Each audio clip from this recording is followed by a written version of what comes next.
yet to be identified. Francis Ontomoa, KTN News, Nairobi.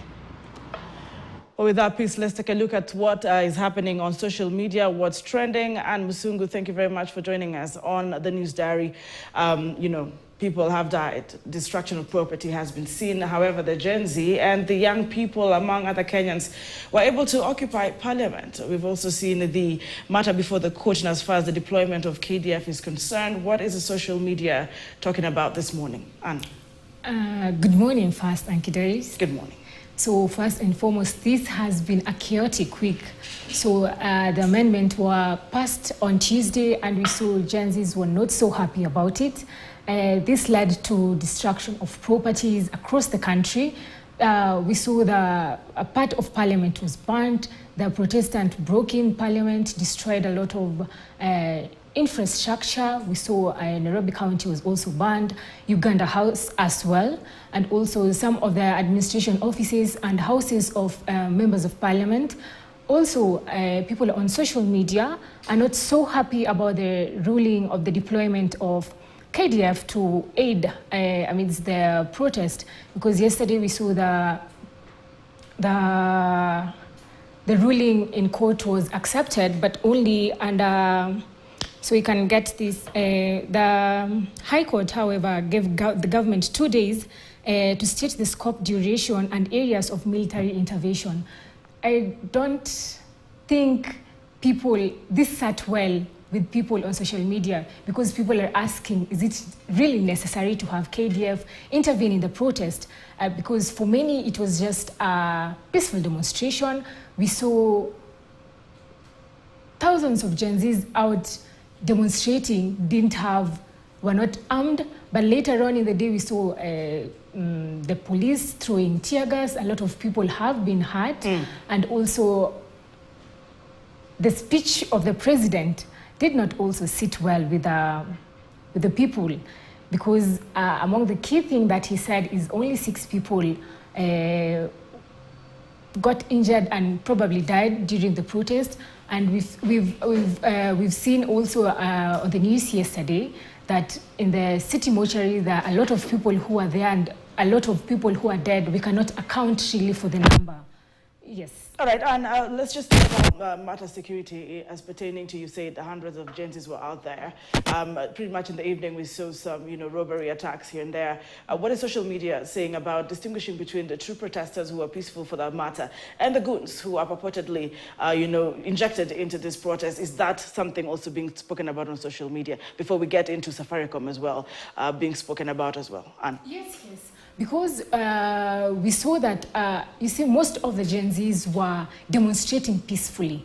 But at some moment, we saw looting started around the country in different supermarkets. People are breaking in and stealing. We even saw people running around with shoes from Bata, and we even saw people telling other people, stop stealing, but they were getting stoned. So there are 2 troops of people who are in town in different days of Mandamano, and you can clearly see that most of these were not the protesters, were not the peaceful protesters who are in town. Yes. How about the abductions? I mean, for the whole entire week, perhaps, and a little more days ahead, there were the hashtags of free certain people. Yes. How is the abduction conversation going on social media into today?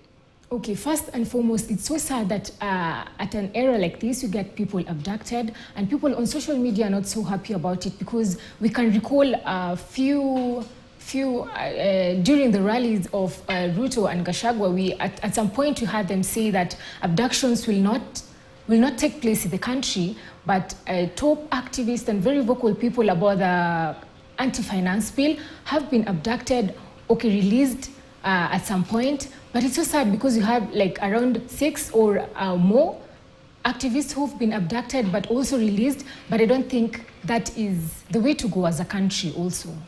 We'll keep our eyes and ears on the same. As we conclude what's trending, it's very important to bring in the communications aspect to this matter.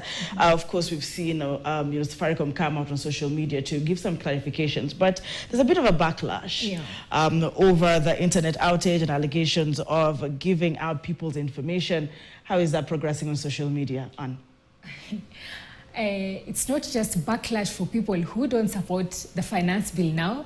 We go deep to corporate institutions. So the other day, first and foremost, Safaricom is getting backlash in two aspects. So first is the outage, the internet outage that happened during the president's speech, where people are saying there was a problem with the internet all over the country, and people on social media and mostly on X are allegedly saying that Safaricom had something to do with it. But we saw the CEO a day or 2 days a while saying that they had nothing to do with it, that it was a genuine outage that happened.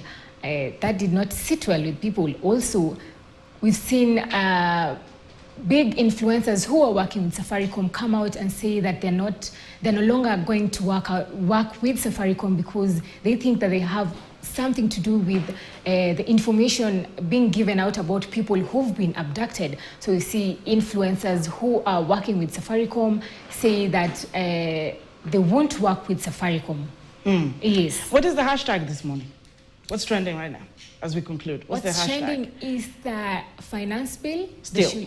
Yes, they should get rid of the finance bill. It's not only the amendments that were made the other day, it's not only some clauses, but the whole finance bill.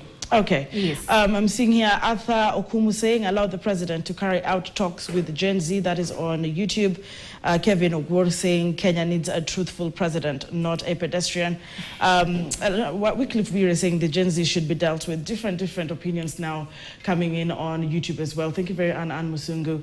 Thank you so much for joining us on What's Trending. We take a very short breather right here on KTN News. You're watching the News Diary. There's still more to come.